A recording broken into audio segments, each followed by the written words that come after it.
Well, I've been asked to speak about Bible prophecy today. Two important topics, very timely. The future of the Middle East in Bible prophecy will be what I talk about this morning. And the future of America in Bible prophecy will be what I talk about next. Bible prophecy is a very important thing within the Bible. J. Barton Payne, who authored the Encyclopedia of Bible Prophecy, says that there's 26.8% of the Bible is devoted toward prophetic content. He says there's 1,817 prophecies explained through 8,353 verses. Now the Bible contains approximately 31,173 verses. So that's a lot of verses devoted toward prophecy. It says in Revelation 19:10 that the spirit of prophecy is the very testimony of Jesus Christ. In Isaiah 46, verses 9 and 10, did you get a little feedback back there? If we could kind of work on that. That I am God and there is no other. I am God declaring the end from the beginning, things that have not yet come. Declaring that my counsel will stand. I will give wisdom to the wise and knowledge to those with understanding. God alone can make that sovereign claim. I am God and there is no other. Declaring the end from the beginning. So it's very important to God in Bible prophecy, and it's not often taught. Fortunately, churches like this with Pastor Ken, as he goes through the Word, he does talk about the prophetic aspects of the Word as he comes across them through chapter by chapter. I attended Calvary Chapel, Palm Desert, and I'm from Palm Springs area, and I like that whole Calvary format. They take you through the Word, but when it comes to the prophecy, they don't hold back the punches, and they tell you what's going on. And so today I will be talking about the Arab Spring. Now, how many of you had an opportunity to come to Pastor Ken's December 31st, 2010, New Year's Eve Bible prophecy update? Quite a few of you. I had an opportunity to watch that on your website, and it was a real blessing. And he felt compelled to talk about three wars. He talked about a local war in the Middle East, and he has suggested that could be part of Psalm 83. He talked about a little bigger war, a regional war, and he addressed that could be part of Ezekiel 38. And then he talked about a broader war, contextually, that followed these, that would be identified with the Armageddon campaign, the Antichrist. So I'm going to take some time today to expound upon those prophecies, Psalm 83 and Ezekiel 38, that Ken talked about, and try to chronologically order them. I believe these prophecies are stage setting today. Now, when Pastor Ken spoke on December 31st, while he was speaking, there was a gentleman in Tunisia who was in the hospital suffering from self-afflicted fire wounds that he brought upon himself. Mohamed Bouazizi, a Tunisian, a college graduate from Tunisia who felt he had no economic opportunity, who became a fruit vendor, and he tried to commit suicide by burning himself. And he actually did die 4 days after Ken spoke. And his death, his protest death, to try to bring economic improvement into Tunisia, sparked a wave of protests across the entire Middle East. You see all these markers up there on the screen. These are all the countries in the Middle East that have been affected since January 4th on through to the present. And these protests and revolts are still going on. And in Syria, they're very, very violent presently. So we'll be talking about those today. Now, the results of this Arab Spring, your liberal pundits tell you that what you've seen here this year has been nothing more than a youth bulge in the Middle East that has tried to step out through the social networks. They've been Facebook and YouTube. They've been able to step out of the 7th century Islam, state-censored media, and all they're really looking for is life, liberty, and the pursuit of happiness. So a lot of the liberal pundits think that what you're going to have is democracies popping up throughout the Middle East. Now remember, the only democracy that's ever really been successful, and is still successful in the Middle East, is the nation of Israel. The Arab governments are run by dictators, regimes, monarchies, and things like that. So there is no real track record that there will be democracies that come out of this. Power shifts change in the Middle East through assassinations, rigged elections, revolutions, and military coups, historically, apart from Israel. So there is a high degree of likelihood that democracies won't pop up.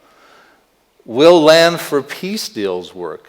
dating back through George H. Bush at the Madrid conference, on through with Bill Clinton, the Camp David summit, on through with George W. Bush with his roadmap plan, on through to even Barack Obama, who is now trying to get land for peace deals. He wants Israel to forfeit all this land that they acquired in 1967.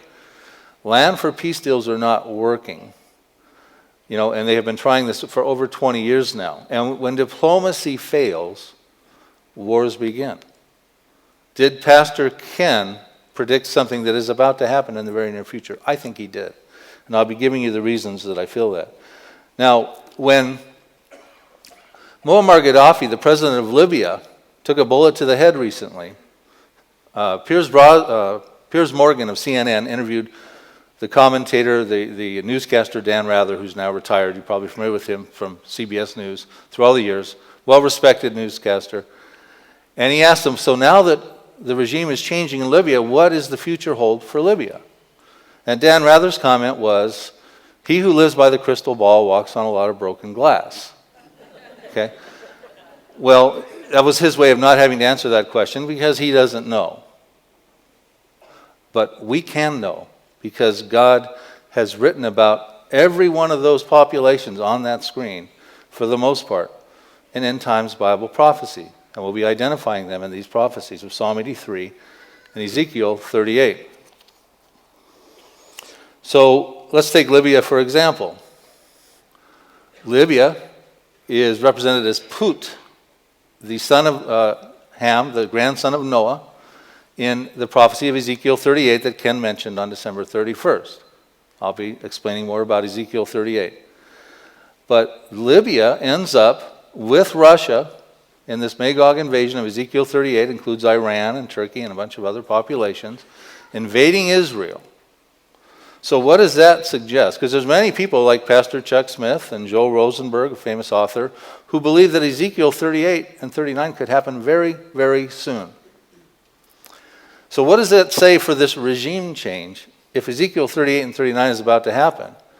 If Libya is involved with Russia in an invasion of Israel that is about to happen, it beckons the question, is this going to be a very anti-Semitic government that comes into place? I think so. What about Egypt? Okay. Tahrir Square, you probably all saw those protests in January and February. Hosni Mubarak, their president, steps down, gets thrown in jail. Egypt's in Psalm 83. Recently, about 2 months ago, the same protesters in Tahrir Square in Egypt were burning the Israeli flag at the Israeli embassy. Now, they have a very fragile peace treaty with Israel that is certainly going to be tested as the new election comes.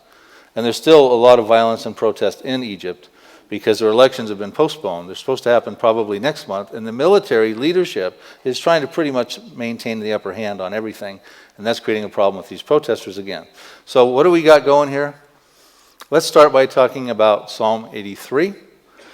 This is an Arab-Israeli conflict, a climactic concluding Arab-Israeli conflict involving those populations today. When they were written about 3,000 years ago, they were written as the Edomites and the Moabites and the Ammonites and the Termites and the Gigabites and the, I don't know all the names, but this is their modern day equivalents, and I'll be identifying them at length as I get going in the process. They are the nations that presently have been warring with Israel since 1948, 1967, 1973, and have upstarted with these terrorist organizations, the Hezbollah, Hamas, and Palestinians. They are Israel's most observable enemies today.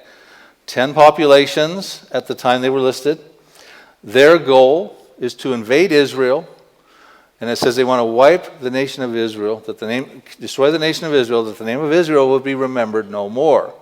And then they say in verse 12 of Psalm 83 that they want to take the pastures of God for themselves. So they want to take over the land of Israel and destroy the Jews in the process. They want to wipe Israel off the map. Prophecy written 3,000 years ago that we'll be exploring. That would be the local war that Ken was addressing. The regional war would be Ezekiel 38. And there's 52 passages in Ezekiel 38 and 39 that talks about a Russian-Iranian-led invasion involving Turkey, Libya, and some other 9 populations all together that form a coalition led by Russia that comes to invade Israel, it says, in the latter days. And they want to destroy Israel and take its great plunder and booty. So it's an entirely different motivation that bring these two together. And there are other differences between these two prophecies because some people do try to connect the two into one prophecy. So I'll be sharing some of the differences as we go through between those two prophecies that distinguish them one from another. But you see by their Old Testament names up there, you had Gomer and Meshech and Tubal and Togarmah and things like that. These are not the names of the Psalm 83 countries that I showed you in the prior map. And who they are, the general consensus is listed up there. You know, Turkey, Iran, Ethiopia, Sudan. You'll see Tunisia's in there, Algeria, Libya, Russia, the southern steps of the breakaway Soviet Union and stuff, Kazakhstan, Tajikistan, Nuzstan, Grandstand, Takistan. They're all up in there in that battle. Now, as part of this distinction, I coined the term in my book, Isralestine, an inner circle. Psalm 83 represents an inner circle of nations sharing common borders with Israel. There you see in the Pentagon, by their ancient names, superimposed on their modern day equivalents, who we were talking about. Now observe that. Now the next map is, there's that Pentagon with the inner circle, but the Russian invaders, the Magog invaders, I call them an outer ring. So we have an inner circle and an outer ring, and you can see that they're not inside that inner circle. They are spread out all across the map on the broader Middle East and North Africa areas there. So please make that distinction. Now, one thing I want you to observe, as you look at this map, why does Russia need to grab so many big friends and so many big arsenals of weapons and stuff to invade little tiny Israel down there where that arrow from Gomer is pointing to, which is about the size of New Jersey? Well, you know, Russia has nuclear weapons. I mean, why would they need all these big friends to come against little tiny Israel? Please make that observation, because I'll be giving you the reasons I believe they need to amass such a major coalition when this invasion occurs. So that's an observation. A lot of big friends coming against Israel on Russia's side. It would be comparable to if America had to go to battle and invade New Jersey, which is that flashing star there, but didn't want to go it alone because they were worried about New Jersey, so they got Canada and Mexico to join a coalition with them because they were nervous that they couldn't do it on their own accord against New Jersey. That's the size and scope of what we're talking about here. Okay, let's start with this Arab Spring briefly so we can kind of break it down, understand what's happening and how the pedal meets the metal here with Bible prophecies in the Middle East. As I told you, this Mohammed Bouazizi, he committed suicide and he sparked these protests. There was about a dozen others that tried to set themselves ablaze as well in Tunisia. But the president who reigned in Tunisia for 23 years, his name was Zine El Abidine Ben Ali. I don't expect you to memorize that. He was overthrown, and he was the first Arab dictator overthrown by popular revolt. First time that had ever happened that way. 23 years of reigning. He represents a country, Tunisia, that appears to be involved in Ezekiel 38, the outer ring. Well, moving right along to the east of him, in Egypt, you're probably all familiar with the whole scenario that went into Tahrir Square with Egypt, with Hosni Mubarak, who has been reigned over there for, I think he had been there for about 40 years, perhaps, 30 years in power is my note too. And so he stepped down after things got violent over there. And you probably recall just recently, he's being tried in a Cairo courtroom on a gurney with an IV in his hand, because he's old, he's about 82 or 83. There's his two sons up there behind the jail cell as well, in the courtroom. And there's Hosni Mubarak. That has been his fate. He is the one that has had a peace with Israel for all these years, and he is now out of power. And they don't know who the next government's going to be. The Muslim Brotherhood is jockeying for power and will probably win the dominant seats in Egypt. Okay, well, shortly thereafter, now Egypt, by the way, is in Psalm 83. Libya, well, you know, Libya's been in the news recently. These protests started, and Muammar Gaddafi tried to resist, and they turned into revolts. And then NATO issued a no-fly zone on March 18th, and we've been in this war. President Obama went on with NATO, and finally, Muammar Gaddafi has been also removed from power violently. He took a bullet to the head. 42 years in power, and he is in Ezekiel, his country is in Ezekiel 38, as I said. So what do we have going here?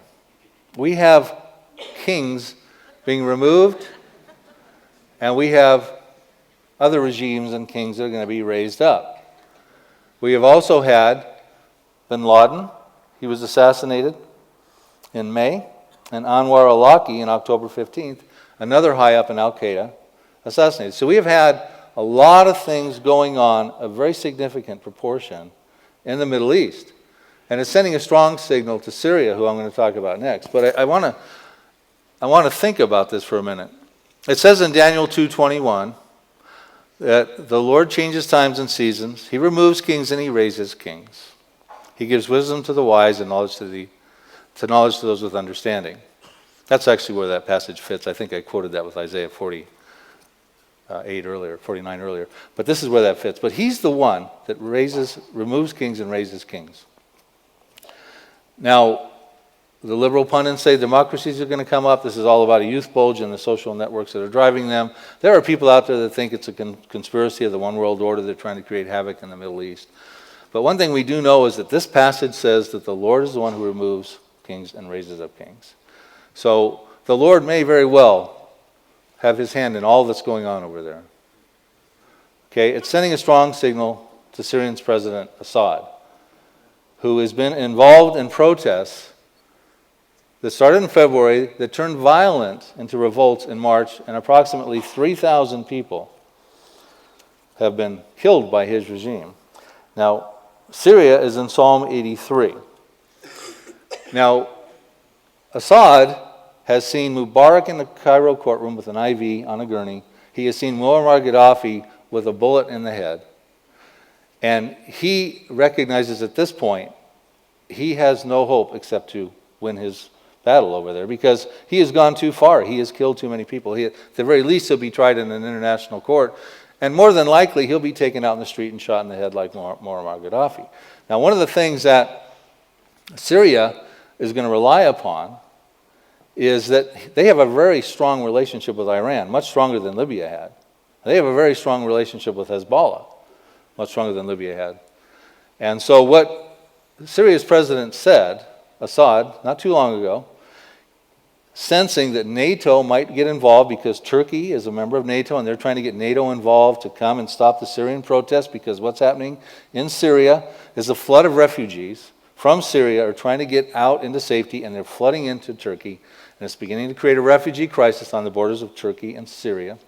So Turkey is saying that we need to go in and do what we did in Syria, what we did in Libya. Do to Syria what we did in Libya. So Assad's response to that, the president of Syria, was, if you do that in 6 hours, I will send missiles into Tel Aviv. And not only that, but I will have Hezbollah, who has approximately 60,000 rockets, we estimate. Benjamin Netanyahu actually stated that about a year ago. He believes they have 60,000 rockets, Prime Minister of Israel. So he said, I'll also call on Hezbollah to rain rockets in there. And I will furthermore call on Iran to monitor the Persian Gulf to make sure that European and American warships can't go through and back and forth. Well, Israel's response to that was, if you send rockets into Tel Aviv, we will take out Damascus. And I'm going to be talking to you about Isaiah 17 as I conclude today, which talks about the destruction of Damascus. It says Damascus will cease to be a city. It will be a ruinous heap. It will be reduced to rubble. And verse 14 makes it sound like it's an overnight experience. So this is how bizarre it's getting over there. Syria has the most advanced Scud missiles in the world. They have the A, B, C, and D missiles. They have chemical weapons, as does Hezbollah, we suspect. Okay, well, I talked about Iran. They are a big problem for Israel right now. There was another area of protest in Bahrain, which is sort of between Saudi Arabia, there's King Abdullah of Saudi Arabia, and President Mahmoud Ahmadinejad of Iran up there. Ahmadinejad is his name. Joseph Farah of WorldNet Daily says if you can't pronounce it, just say, "I'm in a jihad," real quick, and you'll come close. But he's up there, and their power struggle for Bahrain, it's ruled by a Sunni minority. There's, I'm not going to get into the theology of Islam, but you have Sunni Muslims and you have Shiite Muslims. The Shiites tend to be more volatile. Hezbollah are Shiites. Iran are Shiite Muslims. And Iran is literally trying to take over the Middle East to establish a Shiite crescent over there. Saudi Arabia is very concerned about that, as is Jordan and other places. So there's Mahmoud Ahmadinejad. Now, let's not forget that by mid-December of this year, President Obama wants to pull out all of our troops, or most all of our troops in Iraq. We had a sizable withdrawal previously, but by the mid-December, next month, he's going to try to pull most of them out. Now, many people are concerned that that's going to open the door for an Iranian proxy state. Iran has Syria as a proxy state, Hezbollah as a proxy army, and Hamas as a proxy terrorist group as well. Well, on January 5th, after we pulled out our first withdrawal of troops, Muqtada al-Sadr, a Shiite cleric who went into self-imposed exile into Iran, left Iraq. He's got a big following. He came back into Iraq on January 5th of this last year. And he hooked up with Iraqi President Nouri Maliki, who is very pro-Ahmadinejad, very pro-Iran. And so there's a concern that they're going to hook up together. While Muqtada al-Sadr was in Iran, he also was supposedly meeting with Hassan Nasrallah, who's the Secretary General of Hezbollah. So you had Ahmadinejad, Muqtada al-Sadr, and Hassan Nasrallah forming whatever kind of plans they have to help Iran form a Shiite crescent. Right now, Israel is so very concerned about Iran's nuclear program that they are flirting with the idea of preempting a strike against Iran's nuclear sites. On November 2nd, as I was sort of preparing for all this, I went on the Drudge Report, and the top 6 headlines were all about the concerns between Israel and Iran. For instance, Netanyahu rallies support for Iran attack in seeking the consent of a small majority within his parliament to have an attack of Iran's nuclear sites. Israel test fires the Jericho missile, which is a ballistic warhead capable of carrying a nuclear payload. And it's Israel's, the nuclear program of Israel, everybody pretty much knows they have one, but they've kept it under wraps. Well, by firing this missile up there, they pretty much let the world know we have nuclear weapons. That can carry a 1,650-pound nuclear warhead and can travel 4,350 miles, a Jericho missile. Now, Tel Aviv to Tehran is 993 miles, so we could go easy into there. And Damascus is only 133 miles from Tel Aviv. Another headline, White House condemns Israel over the settlements. We're putting pressure, Obama's administration, on putting pressure on Israel because they continue to build in the West Bank area. Washington fears unilateral strike. Israel could go it alone, they're concerned. I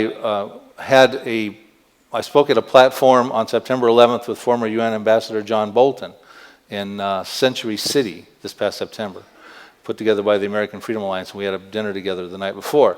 And he was telling me that he doesn't believe America will be involved in a strike against Iran because former Defense Secretary Robert Gates and Secretary of State Hillary Clinton have convinced Barack Obama that the ramifications would be way too deep if we went in and did that.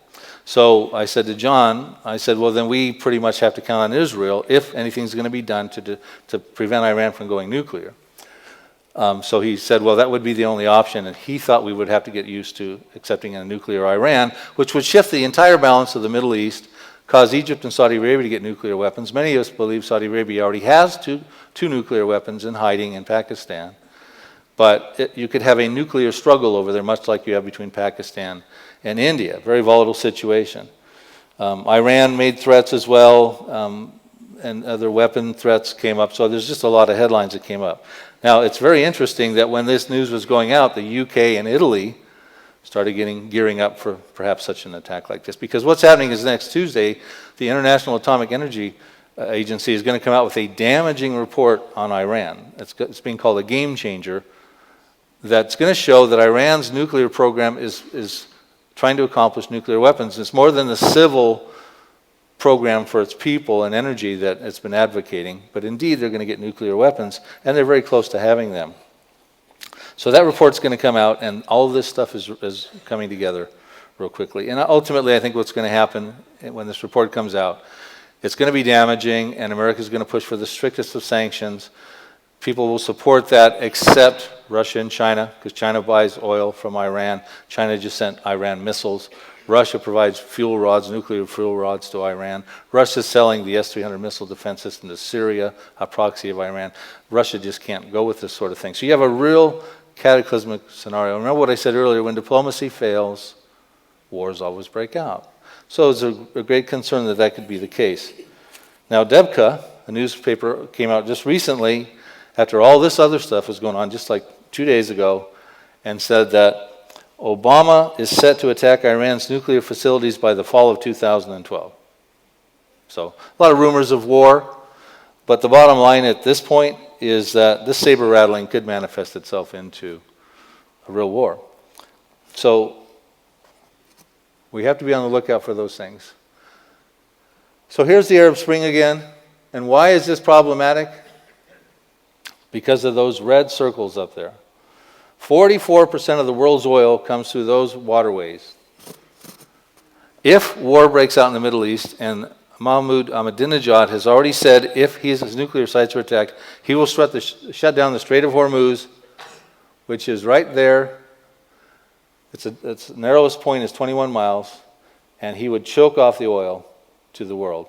And so presently you have all, the OPEC oil nations are all over there. Saudi Arabia is number one, Iran's number two. And if they choke off the oil, any kind of economic recoveries in America or in the world, because the whole world is struggling with economic issues for the most part, except Israel, by the way, although they have problems, they're protesting there, could send the economies into a tailspin. So it means a lot to us to be paying attention to this sort of stuff and be watching it, and to know these prophecies so we can be prepared just in case. Now, just so you know, Fox News said recently when Obama came into office, gas was averaging $1.83 a gallon. Presently, 3 years later, it's up $1.61 a gallon, averaging $3.44. Now, a lot of that has to do with this Arab Spring that's been going on. At one point, the oil per barrel went up to over $100 a barrel when Libya was doing its thing. So we have to watch these things. So we have Ezekiel 38 and Psalm 83, two big prophecies to watch for. Now, which one should we be watching for first? Okay, well, let's try to analyze these. Psalm 83 or Ezekiel 38. Which will be the next Middle East news headline, prophetically speaking? Well, if you have your Bibles, you can turn to Ezekiel 38:7, but I do have the passages that I'm going to be going over on the screen for your convenience. And what it says in Ezekiel 38:7 through 9, and what we're going to be doing is Ezekiel's going to give us a description of Israel when this invasion takes place. And what we're going to try to do is see if that Israel that exists today, if it's truly the Israel that exists in Ezekiel's description. So he says in Ezekiel 38:7 through 9, prepare yourself and be ready, you and all your companies that are gathered about you, and be a guard for them. After many days you will be visited in the latter years, so we know it's an end times event. You will come into the land of those brought back from the sword, which could be a representation of coming out of the Holocaust, the Jewish people, and gathered from many people on the mountains of Israel. This is how we know what population he's talking about. He's talking about the Jews, which had long been desolate, and they were, because the Jews had been out in the nations for 1,878 years until they came back into the land in 1948. And they were brought out of the nations, which is what's been going on for the last 63 years. And now all of them dwell safely. Well, that's an important clue there. You will ascend, coming like a storm, covering the land like a cloud, you and all your troops, and many peoples with you. Okay, here's a map of who they are. Remember, that's that outer ring. Meshech, Tiarma, Tubal, things like that. Remember, none of these populations are involved in that invasion, just by way of reminder. That's puzzled a lot of scholars. Why are Israel's most observable enemies today not listed specifically alongside of Meshech and Tubal and things like that in Ezekiel's prophecy? Here's their ancient names listed up there. And none of those names are listed in the set of invaders that Ezekiel talks about in verses Ezekiel 38, 1 through 6 is where you get the description of the Ezekiel invaders. Well, that's very fascinating because it's not like Ezekiel didn't talk about these populations elsewhere in his prophetic books. He talked about Edom and the Edomites 7 times, Moab and the Moabites 3 times, Ammon and the Ammonites 6 times. He even talks about Gabal, listed up there in the upper left, in Lebanon 1 time. Everybody through some name of association, Egypt and Saudi Arabia, Hagarenes and stuff. 89 times he talks about them in his books, but doesn't mention them once in Ezekiel 38 and 39. And I make this point because I don't believe they're involved in Ezekiel 38 and 39, or he would have mentioned them. He was very specific about who he did mention, and so he's very specific about who he didn't mention as well. Sometimes we have to look at prophecy that way. Sometimes we learn more by what's not being said than what is being said too. Okay, the next verse we look at, carrying on, it says, "You will say, I will go up against a land of unwalled villages. I will go against a peaceful people who dwell safely, all of them dwelling without walls and having neither bars nor gates, to take plunder and to take booty, to stretch out your hand against the waste places that are again inhabited, and against the people gathered from the nations who have acquired livestock and goods and dwell in the midst of the land." Then it says, "Sheba, Dedan, and the merchants of Tarshish, and all their young lions will say to you, have you come to take plunder? Have you gathered your army to take booty, to carry away silver and gold, to take away livestock and goods?" So we have a description of the motive of Russia given by these apparent protesters, Sheba, Dedan, the merchants of Tarshish, and their young lions, saying, "Russia, what are you doing with all this coalition? Are you coming to take plunder and great spoil and booty from Israel?" Different motive than Psalm 83, which I'll be showing you in a minute. Well, I'll be sharing with you next session, if you come, that if America is in Bible prophecy, we are probably in this passage right here where it says Sheba, Dedan, the merchants of Tarshish, and their young lions. A lot of people believe that the merchants of Tarshish would come from the UK, and their young lions would be like Canada and America and Australia that were colonized outside of the UK. And I'll be giving you some of the arguments for that in the next session. But the main thing here is we're given the motive. So what we have to watch for here, here's in a summary. They're regathered from the nations, the Jews, in the latter years, brought back from the sword, and all those things probably do describe Israel today.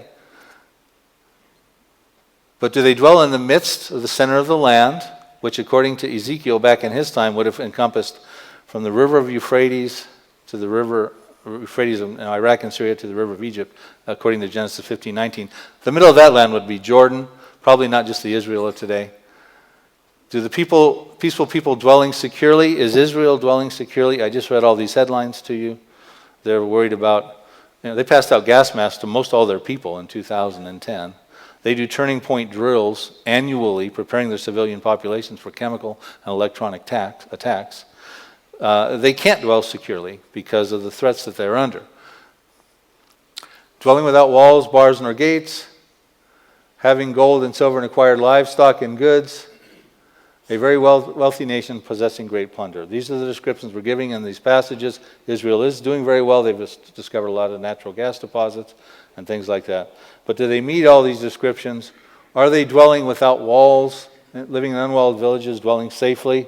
Well, Israel presently, and they constructed this 403-mile wall beginning in 2002 after George Bush declared a war on terror. Well, Israel took advantage of that and started to build this partition wall to keep Palestinian terrorism out of Israel proper. And it's a large wall, parts of it is a fence, but they're not dwelling without walls. So if we look at this prophecy literally, that wall is problematic for this prophecy. Are they dwelling safely? I answered that question. The words there, Hebrew words are yeshav v'tash, and they mean dwelling securely, dwelling safely, usually accomplished through a military defeat, where you reign sovereign over the situation. So if Israel's not dwelling securely now, when will they dwell securely? You turn back 10 chapters, and you find out when Israel's going to dwell securely. The same Hebrew word yeshav v'tash are mentioned a couple times here. Ezekiel 28, verses 25 through 27 says, "Thus says the Lord God, when I have gathered the house of Israel from the peoples among whom they are scattered, and am hallowed in them in the sight of the Gentiles, then they will dwell in their own land, which I gave my servant Jacob, and they will dwell safely. They'll build houses and plant vineyards. Yes, they will dwell securely, yeshav v'tash. when I execute judgments on all those around them who despise them, then they shall know that I am the Lord their God. Israel will dwell securely when judgments are exercised around those who despise them. Now I want to take a moment, because as I get into Psalm 83, it's going to seem like, when the IDF, I show you that the Israeli Defense Forces are probably going to be the tool used to execute the judgments on those people around Israel that despise them so that Israel can dwell securely. I want you to remember that God does not delight in the destruction of the wicked. He loves the Arabs. He so loved the world, he sent Jesus, to die, his only begotten Son, so that none would perish, but that we would all have everlasting life. That includes Jew, Arab, and Gentile, and all of us. But God has foreign policy in place. In Genesis 12, verses 3, 4,000 years ago, he told Abraham that I will bless those who bless you. He says, I'm going to make you a great nation, and I'm going to bless those who bless you, and I'm going to curse those who curse you. He issued his foreign policy 4,000 years ago to the Gentiles. Abraham was the first Hebrew. The Jewish people came out through him, and this extrapolates through the Jewish people today. These populations in Psalm 83 and Ezekiel 38 are bent on destroying Israel. Psalm 83 wants to take their land. Ezekiel 38 wants to take their wealth. They are going to curse Israel. God's foreign policy is still intact. Even though the international community has no clue that Genesis 12:3 is where we should be focusing right now, it does still exist, and God is going to exercise judgment in prescription with Genesis 12:3. So he will execute judgment on those around him who despise Israel, and that's when they'll dwell securely. So we're going to talk about the Psalm 83 Arab-Israeli war. You can turn there if you want. It's interesting. On July 26th of 2006 in Ireland, in Irish bog soil, an Irish engineer was excavating for a project with bulldozers. It wasn't an archaeological dig with toothbrushes. It was bulldozers in Irish muddy bog soil. And he stumbles upon, stops the tractors, and he finds these antiquities buried in this Irish bog soil that have been written in Latin, that have been buried there almost 1,200 years. It was heralded as the Irish Dead Sea Scrolls. And what it was a bunch of the books of Psalms. And unfortunately, every one of the books of Psalms that they had was fragmented, barely salvageable. They have them in a museum. But interestingly, there was one psalm that was not touched at all, and it was open in place, and it was unblemished, and that was Psalm 83. Well, you had headlines coming out saying that New York Times, 12-year-old book of Psalms unearthed in Irish bog soil, ancient Associated Press, ancient book of Psalms found in Irish bog. But WorldNet Daily had a very interesting headline. It says, Psalm in a bog linked to Israel's current war. Well, that's interesting, because when they found this psalm in a bog, Israel was involved in a war with Hezbollah. It was a 34-day war in that same summer when Hezbollah fired 4,000 rockets into Israel. Now, interestingly, I'm going to show you that both Hezbollah and Israel are listed in the 18 passages of Psalm 83. So what is that, coincidence or providence that this book doesn't get destroyed? That's been there 1,200 years when all the other psalms have been destroyed. And it mentions two people that are in combat together that are in the psalm. There's 31,173 passages, 150 psalms, 1,189 chapters. Here's one chapter with 18 verses identifying two of the participants in a war that's going on. So you had headlines also reading there, Israel mourns, Hezbollah exults, and you can see that one there. So at the time that was discovered, I was writing my book, Isralestine, which is available to you out there on the table. And it deals with the Psalm 83, the epic Psalm 83 Arab-Israeli war that I believe is coming soon. It takes you through the prelude and the event and the aftermath. Now this book has come out 3 years ago, and it has been read by people and endorsed by Dr. David Reagan of Lamb and Lion Ministries, who said there's invaluable new insights. Dr. David Hawking, who said, I wish I would have written it. And Jonathan Bernice of Jewish Voice, a must-read to understand Middle East Bible prophecy, and a most important book for our time, Chuck Missler. Matter of fact, Chuck has recently, about a year ago, came out with his view of Psalm 83, and he calls it an alternative view to the Magog invasion. So I would advise you to get that, because he quotes a lot from the book in there about what we should be watching for. Okay, the Psalm. Verses 1 through 5. Do not keep silent, O God. This is written by Asaph, Asaph was called a seer. He was a beholder of visions. He was a prophet. He was David's worship leader, one of them. He writes, do not keep silent, O God. Do not hold your peace, and do not be still, O God, for behold, your enemies make a tumult, and those who hate you have lifted up their head. They have taken crafty counsel against your people, and consulted together against your sheltered ones. They have said, come and let us cut them off from being a nation, that the name of Israel may be remembered no more.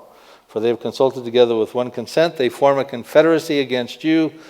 This group wants to destroy Israel, that the name of Israel will be remembered no more, which means to destroy Israel so that you can have no more Israel, you have to have an Israel that you can destroy so that you can have it no more. Okay? We have an Israel right now, as of 1948. All my research shows that this prophecy has never been historically fulfilled. So therefore, it couldn't have been fulfilled until 1948. And of course, they have had wars with the people I'm about to show you since 1948, expressing this Psalm 83 attitude. So it goes on to identify them for you, and I've already kind of mentioned them in the next two verses, the tents of Edom. And it's important to note it's the tents of Edom. Whenever first of all, they're the first person in this 10 populations listed. Whenever you're listed first, normally in the Bible, that means you're sort of the star of the show, or you're the leader, like the Magog invasion. Magog's listed first. The plight. And whenever it's the tents, they're listed in the habitation condition. The tents of Edom. Tents biblically either represent military encampments or refugee conditions. So we have either military encampments of Edom or refugees of Edom. And I'll explain who they are. So there's a list of who they all are there, and I'll identify them for you. And in verse 12 it says that they want to take the pastures of God for a possession. They want to take over the land of Israel. Isn't that pretty much what the Arabs want? They want land for peace. It's very interesting that this really could find application in today's geopolitical climate. Okay, here's who they are. If Asaph was standing here before you today, I'm going to take the liberty of telling you in the vernacular of his time, if this prophecy hasn't been fulfilled yet, here's who he was identifying for us. The tents of Edom, the Edomites were the descendants of Esau, Jacob's twin brother. We're told that in Genesis 36. They have representation ethnically in the Palestinians of today. Now, not all Palestinians are Edomites. You've got Ammonites and Moabites and Gigabites and things like that I was telling you about. But they have representation in the Edomites. So I believe Asaph was talking about the Palestinian refugees and their plight.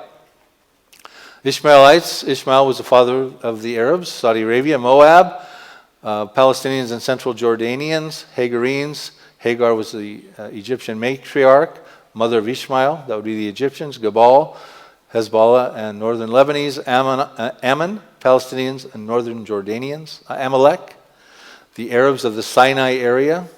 Philistia would be the Hamas of the Gaza Strip. Now, by the way, this is all in my book, these tables, so if you don't want to write it all down. Tyre, Hezbollah, and southern Lebanese. And Assyria would be the Syrians and northern Iraqis. And we just talked about Syria threatening to send missiles into Tel Aviv. So could that catalyze this war? I mean, it very easily could. These are the people around Israel that despise Israel, the reason Israel can't dwell securely, that will someday have judgments executed upon them so that Israel can dwell securely, according to Ezekiel 28. Here's where they are. That this is the land that Israel was given through Abraham. They've never really possessed it all yet.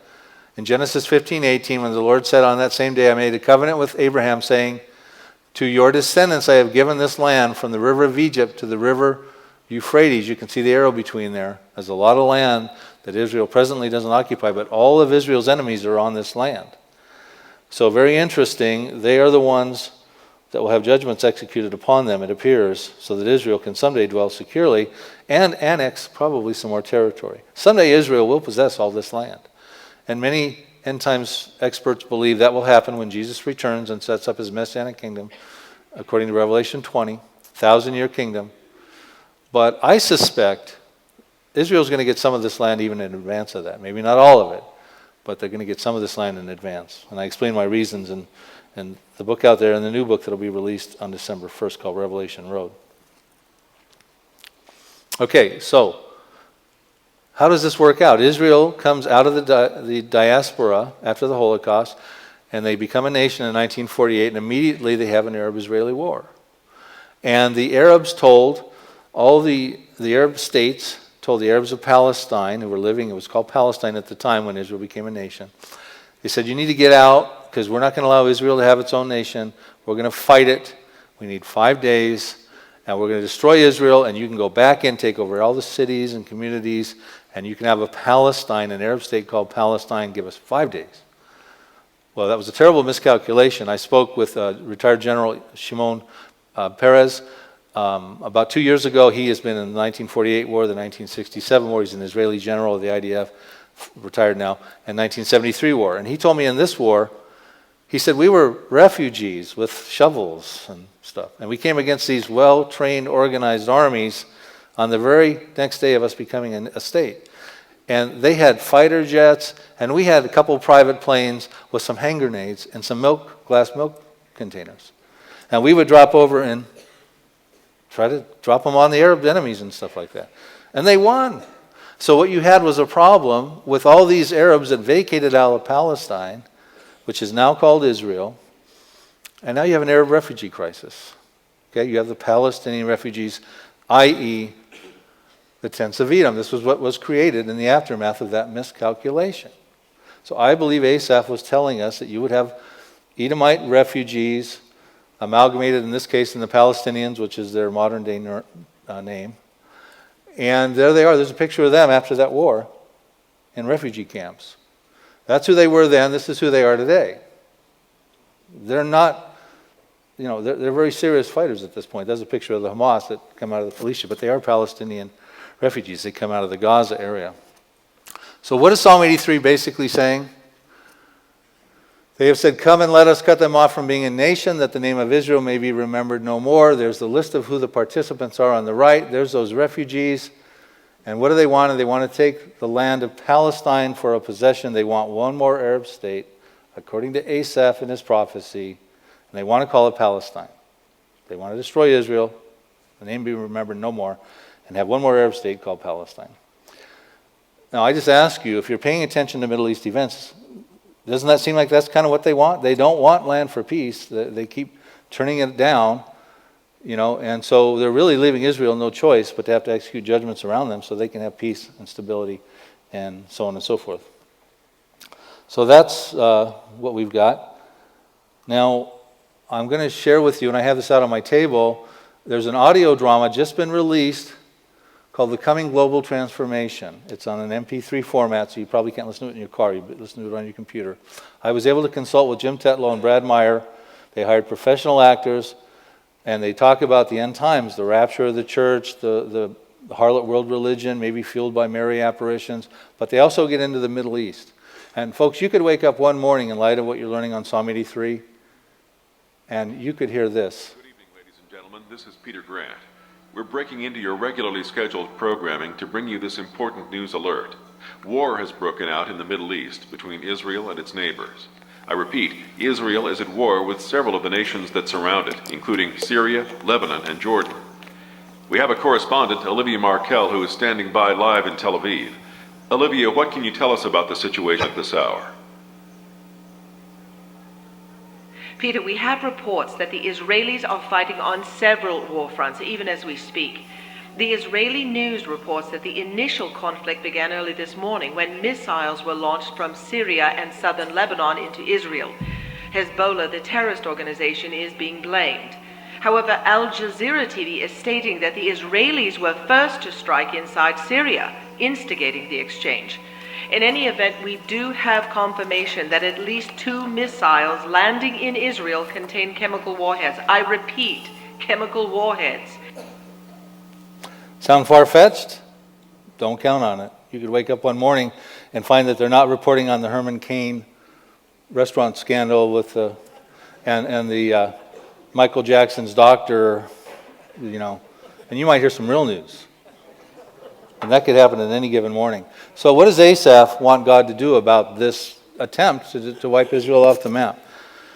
So he tells us in the following passages, verses 9 through 12, deal with them as with Midian, as with Sisera, as with Jabin at the brook Kishon, who perished at Endor, who became as refuse, on the earth. Make their nobles like Oreb and like Zeb. Yes, all the princes like Zebah and Zalmunna, who said, let us take for ourselves the pastures of God for possession. He goes on and talks about stubble and burning wood and blazing fire, and in other words, entire defeat.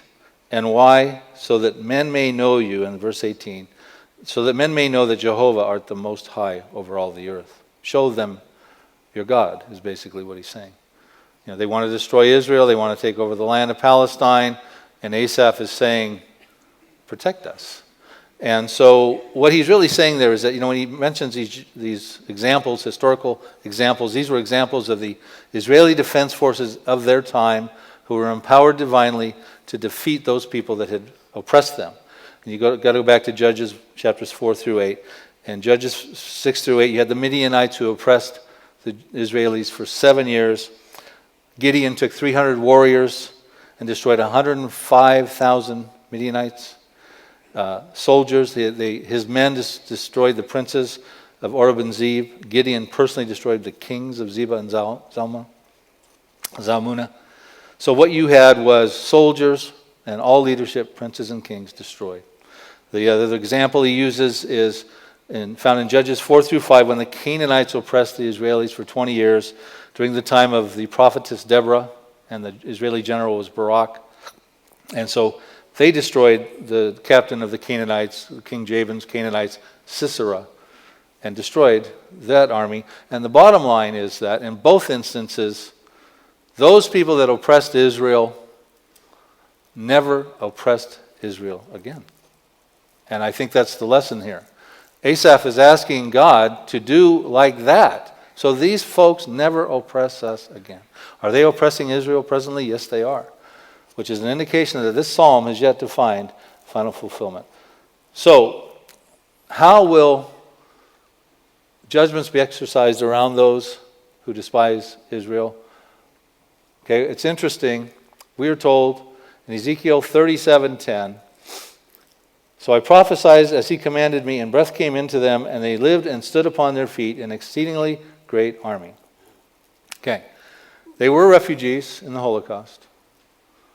Now they're ranked, I forget their ranking, they're in the top 10 of armies. They just launched the Jericho missile with nuclear warheads. They are the regional superior nation in the Middle East. Well, anyway, it goes on to say in passing that, after this passage, will bring the Jews back into the land. Well, this passage gets slipped in and says, make them an exceedingly great army, or they will become an exceedingly great army, standing on their feet. And that's a picture, if you study that whole Ezekiel 37, of the Jews in a Holocaust scenario that stand on their feet, come out of their graves, get restored in the land of Israel, and they become an exceedingly great army. Well, they've had to be because of the wars that have come against them. So I can't get into Ezekiel 37 study, but it's a fascinating study. So what is the Palestinian prognosis if they're going to have to face off with their confederacy against the Israeli defense forces?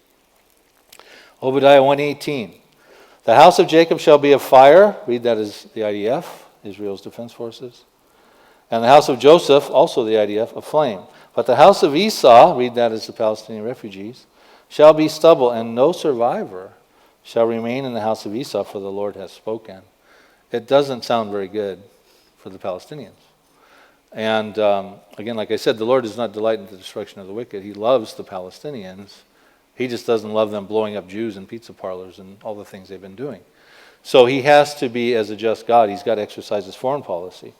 Okay, what else have we got going here? Also listed in Psalm 83, you have Ezekiel 25, verses 13 through 14. Therefore, thus says the Lord God, I will also stretch out my hand against Edom, that would be the Palestinian refugees, cut off man and beast from it, and make it desolate from Dedan, which Saudi Arabia is in Dedan. Dedan is in Saudi Arabia. They are also in Psalm 83 under the banner of the Ishmaelites. They shall fall by the sword. I will lay my vengeance on Edom by who? By the hand of my IDF, Israeli Defense Forces, my people Israel. That appears to be what that's saying there. That they may do in Edom according to my anger and according to my fury, and they shall know my vengeance, says the Lord. This Palestinian Arab-Israeli conflict has got God furious, and he's going to exercise his vengeance. Appears to be what is being said there. So the Israeli Defense Forces, by the hand of my people Israel. What about the Hamas? Well, there's 1,817 properties I told you about, and we've only touched upon 4 or 5, so I've still got another 1,700 to go through today. Okay, so Hamas wants to wipe Israel off the map. This is their political charter, and it says, these are tenets within their charter. Israel can exist until Islam will obliterate it. The land of Palestine is to be Islamic, consecrated to future Muslim generations until Judgment Day, and there's only one way to resolve the conflict, and then they're not talking about land for peace deals. They're talking about jihad. This is in their tenets. They don't want Israel's right to exist. They don't recognize Israel's right to exist, and they don't want Israel to exist. So what happens to them for their attitude, the Hamas? Well, it says, thus says the Lord God, because the Philistines dealt vengefully and took vengeance with a spiteful heart to destroy because of the old hatred. Therefore, thus says the Lord God, I will stretch out my hand against the Philistines, and I will cut off the Cherethites, and I will execute great vengeance upon them with furious rebukes, and they shall know that I'm the Lord. And isn't that what Asaph said? When you do these things, so that people will know you're the Lord? Through the Israeli Defense Forces. Remember when we talk about Philistines and Cherethites and things like this, when these guys wrote, they didn't have Jordanians and Palestinians and Hezbollah. So we have to do our best to try to determine who they were talking about. Okay, now here's the big one. Isaiah 17, Syria's in the news, threatening to send weapons to Tel Aviv. Israel's threatening to retaliate against Damascus. It says, the burden against Damascus, behold, Damascus will cease from being a city, and it will be a ruinous heap. Syria still exists. It's a 4,000 to 5,000-year-old city, oldest continuously inhabited city in recorded history. It's the capital of Syria.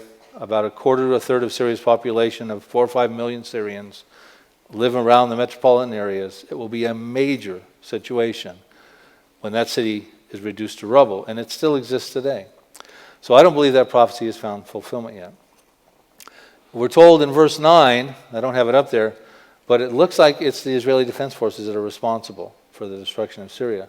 And verse 14 says, then behold, at eventide trouble, and before the morning he is no more. This is the portion of those who plunder us and the lot of those who rob us. So at eventide, one evening you see Syria, probably a nuclear weapon goes off, and the next morning you don't see Syria, and you've got floods of refugees going into northern Iraq and northern Jordan.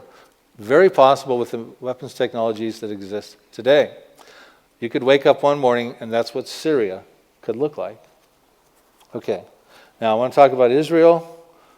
What about Israel in the midst of all this stuff?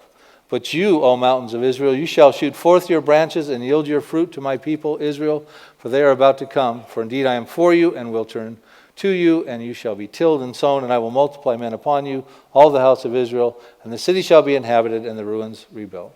And that's what Israel is doing today.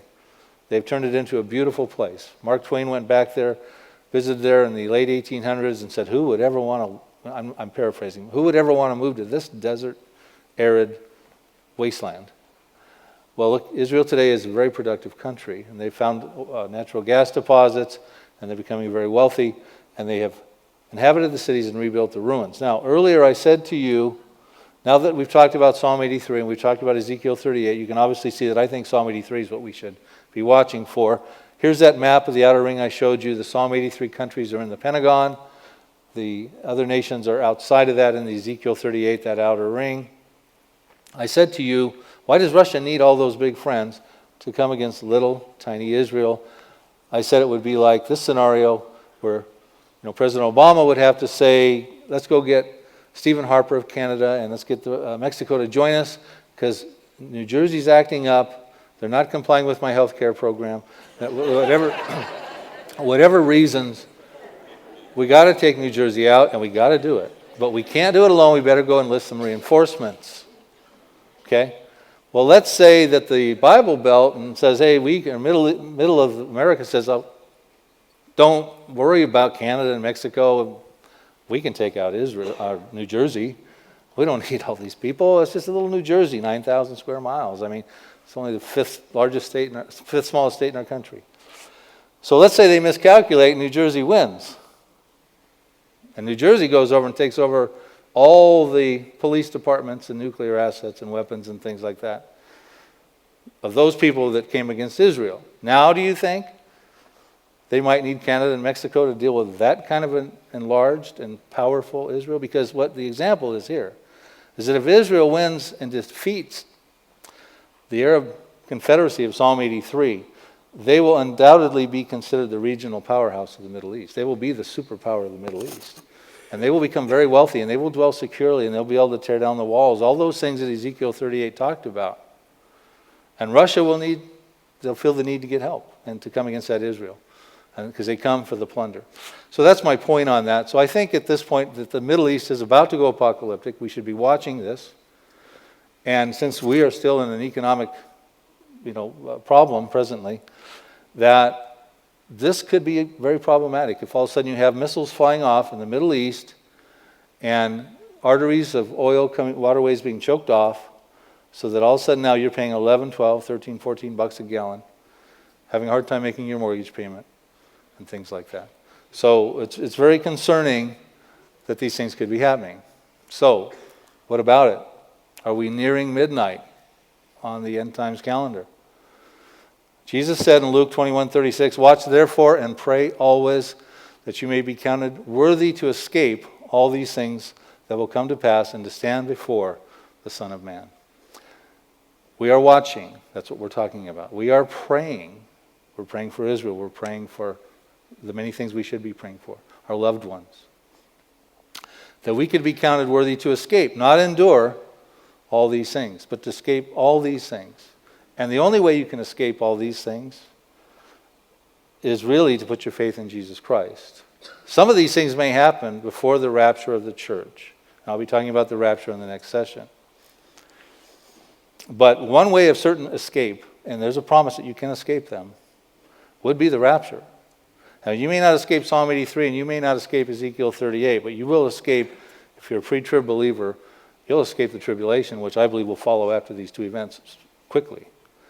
I don't believe these events occur in the tribulation, but you have the possibility of escaping if you have your faith in Jesus Christ. And that's the only way to be worthy, because it's a gift of God. It's through faith, by grace, and not of works, lest any man should boast. It's a gift of God in Ephesians 2. So let's pray. Lord, thank you very much for the opportunity to study your word. I know these are powerful prophecies, Lord. We hope we're discerning them appropriately. We hope that we can find application with them to steward our lives appropriately, so that we could warn people that your word is accurate and that you predict the future, and only you can make that claim. And you do it because you're a loving God and you want us to know. So I just pray that people who have heard this message today would take it to heart. Remember that the only way of salvation and escaping these things is by putting their faith in Jesus Christ. And we ask this all in Jesus' name.